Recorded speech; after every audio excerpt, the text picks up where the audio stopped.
Hello students, welcome all of you.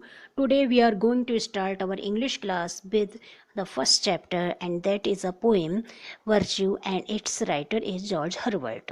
So first of all, I will tell you about the poet. George Herbert was born in an aristocratic family in 1593. 1593 में George Herbert का जन्म एक संपन्न परिवार में हुआ था.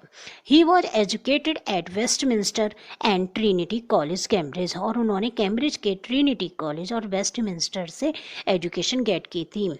इन 1630 he gave up his worldly career, और 1630 में उन्होंने अपने मेन कैरियर को छोड़ दिया and became the priest to the parish of Bemerton in Wiltshire, और वो बिल्टशायर में बिमल्टन में एक प्रीस्ट के पद पर नियुक्त हो गए.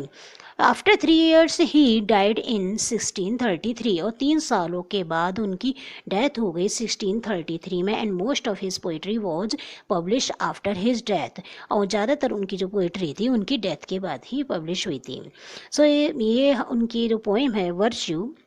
In this poem, the poet glorifies virtue as the only lasting thing in the world, where beauty that is sweet days, sweet rose and sweet spring is but a passing phase.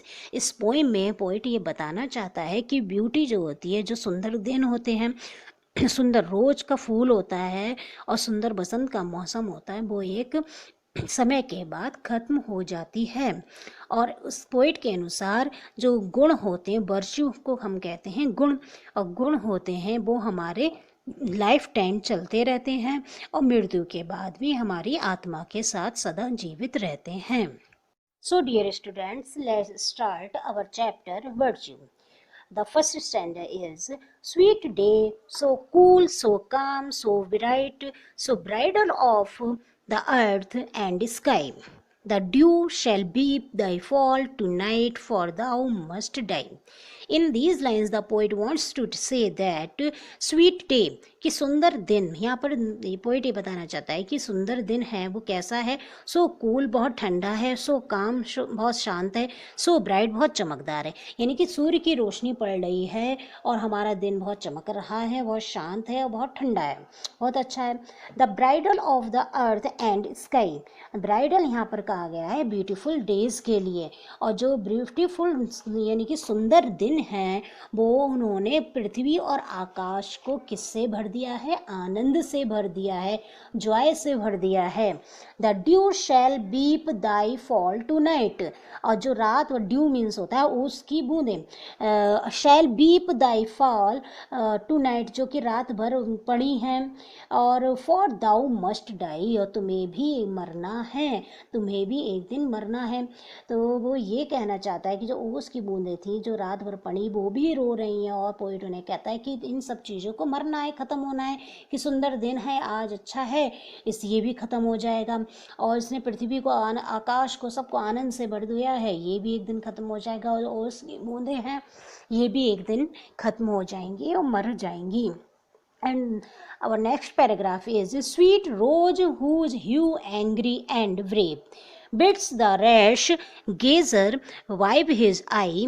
The root is even in its grave, and thou must die. Sweet rose, सुंदर गुलाब का फूल, whose hue, जिसका colour, hue का मतलब होता है colour, angry यानी कि क्रोध के समान लाल है, जब क्रोध में व्यक्ति लाल हो जाता है ना, ऐसा क्रोध के समान ये लाल है. एंड ब्रेव, और शानदार, बहुत स्प्लेंडेड है और सुंदर है. बिट्स द रैश गेजर बाय फिज आई, और उसकी जो कलियां हैं वो इतनी ज़्यादा, रैश गेजर यानी कि the person who looks at it longer, जब कोई इन कलियों को, इन फूलों को लगातार घूरता रहेगा, रैश गेजर यानी लगातार इन्हें लंबे समय तक घूरता रहेगा, बाय हिज आइज, उसकी आँखों से आंसू निकलने लगेंगे और वो अपनी आँखों को पोंछता ही रहेगा. The root is ever in its grave, और इसकी जो जड़ें हैं वो इसकी कब्र में हैं. इन इट्स ग्रेव, ग्रेव यानी कि उसकी कब्र में है, इज़ एवर हमेशा ही इसकी कब्र में रहती हैं. एंड दाउ मस्ट डाई, तो तुम्हें भी एक ना एक दिन मरना है। स्वीट रोज का जो फूल होता है, फूल निकल खिलता है और निकलता है, एक दिन उसको भी, वो भी फूल सारे हमारे मुरझा जाते हैं। जब पतझड़ का मौसम आता है सब खत्म हो जाते हैं। फिर जब स्प्रिंग का मौसम आता है तो हमारे सारे फूल खिलखिलाते हैं। तो यही, या पोइट यही कहना चाहता है कि फूल भी हमारे एक दिन इन सबको भी मरना है। The third paragraph is sweet spring full of sweet days and roses, a box where sweets compacted lie. My music shows ye have your clothes and all must die. Sweet spring, सुंदर spring का मौसम आता है, बसंत का मौसम आता है। Full of sweet days and roses, तो सारे दिन स्वीट सुंदर बन जाते हैं, एंड रोजेज सुंदर सुंदर फूलों से खिल जाते हैं। And a box where sweets compacted lie, a box यानी कि यहाँ पे बताया है एक बॉक्स की तरह उनका एक वेयर स्वीट्स, जहाँ पर सारी मधुरताएं कॉम्पैक्टेड लाई यानी कि सारी मधुरताएं जहाँ पर एक पैक कर दी गई थी एक बॉक्स में, डिब्बे में, वो सारी मधुर स्मेल जो फूलों की है वो सारे में महक जाती है, सारे वातावरण को महका देती है। माई म्यूजिक शोज ये हैव योर क्लोजेज, मेरा जो म्यूजिक है, मेरा जो संगीत है वो ऐसा दिखाई देता है, हैव योर क्लोजेज यानी कि वो ऐसा प्रतीत होता है जैसे कि वो अब ख़त्म होने वाला है। एंड ऑल मस्ट डाई, और इन सब चीज़ों को भी ख़त्म होना है। Only a sweet and virtuous soul like seasoned timber never gives, but though the whole world turned cold, then chiefly lives.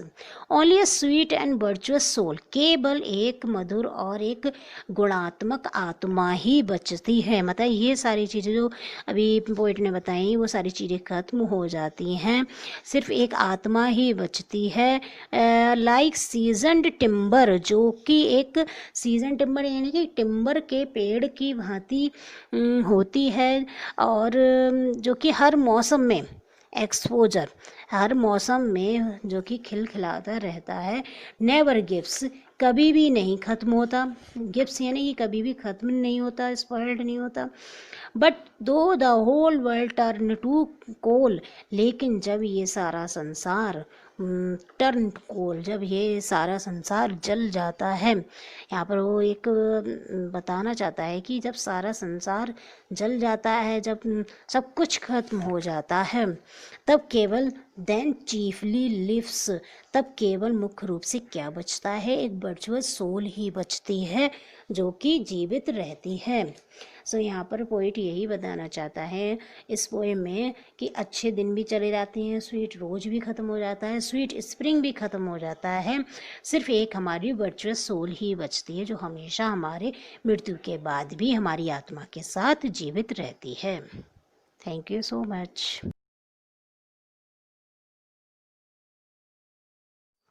Hello students, welcome all of you. Today we are going to start our English class with the first chapter, and that is a poem Virtue, and its writer is George Herbert. So first of all, I will tell you about the poet. George Herbert was born in an aristocratic family in 1593.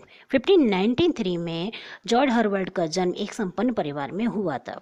He was educated at Westminster and Trinity College Cambridge, और उन्होंने Cambridge के Trinity College और Westminster से education get की थी। In 1630 he gave up his worldly career, और 1630 में उन्होंने अपने मेन कैरियर को छोड़ दिया, and became the priest to the parish of Bemerton in Wiltshire, और वो बिल्टशायर में बिमल्टन में एक प्रीस्ट के पद पर नियुक्त हो गए। After 3 years he died in 1633, और 3 सालों के बाद उनकी डेथ हो गई 1633 में, and most of his poetry was publish after his death, और ज़्यादातर उनकी जो पोइट्री थी उनकी डेथ के बाद ही पब्लिश हुई थी। सो ये उनकी जो पोएम है virtue, In this poem, the poet glorifies virtue as the only lasting thing in the world, where beauty that is sweet day, sweet rose and sweet spring is but a passing phase. इस poem में poet ये बताना चाहता है कि beauty जो होती है, जो सुंदर दिन होते हैं, सुंदर रोज का फूल होता है और सुंदर बसंत का मौसम होता है, वो एक समय के बाद खत्म हो जाती है।